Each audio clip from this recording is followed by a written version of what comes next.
I honestly feel that I am sleeping through my children's lives. I've missed out on so much.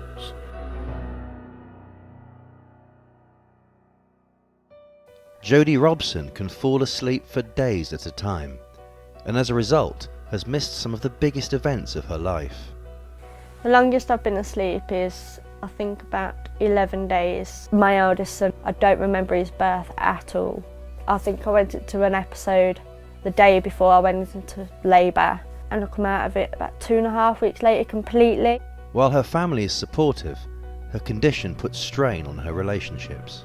It's a great struggle when Jodie's having one of her episodes and she's asleep, because I'm on call 24/7 with the job I do. I have to phone around, obviously try and get some help with the boys. And while not yet officially diagnosed, she could be suffering from a recognised condition. KLS is a very rare condition. Having episodes lasting up to 11 days where you sleep continuously, then having weeks between another episode is quite typical. The 24-year-old had her first experience of the condition when she was 12. I was living in Spain at the time and I went to a friend's sleepover. I felt really weird and tired, and I just went to sleep and I didn't wake up for about 8 days. When I was just coming out of an episode, nothing seemed real. Everything was dreamy. I couldn't remember anybody. Couldn't remember who I was. We was really shocked. I was worried when Jodie first fell asleep, and we just wanted somebody to tell us what was wrong with her. Since then, Jodie has had over 50 episodes, sleeping through birthdays, holidays and Christmases. Even though Jodie may look awake during her episodes, they can be frightening for her and those around her. My husband has told me that it's like I'm a total different person, like I'm just not there. When Jodie fell asleep at Christmas, it was horrible. Yeah, she was awake and opening presents and stuff like that, but you could just tell she wasn't herself. When she's coming out of it, she's really sleepy, drowsy. She walked really funny, but when she's out of it, great, she's back to normal. After, well, it could be a few days, a few weeks, it's hard to say.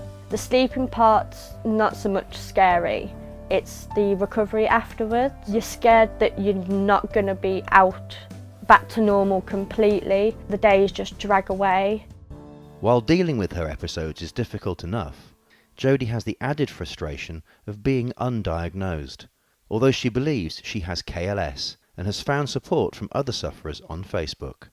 It's important for me to get diagnosed with KLS because it'll be a weight off my shoulders and my family's shoulders after 10 years of having these, we call them funny turns. So Kleine-Evans syndrome, or KLS, is a very rare condition in which people will have repeated episodes of sleepiness where they'll sleep almost continuously. It's perfectly possible to go into an episode of KLS and then to have no recollection or very little recollection. Very often what people say is that it's almost like being in a dream. They just have these little images that they can remember. The fact that she went into the episode during pregnancy is perfectly possible, and I think is an indication of how real a symptom this is, how people will sleep through almost anything, how the sleep is a deep and devastating occurrence during the KLS episodes.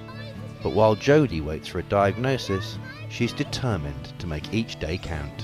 When I'm not in an episode, we totally forget that I've got Kleine-Evans syndrome. We live like a normal family. When I have my episodes, that's when our life's on hold.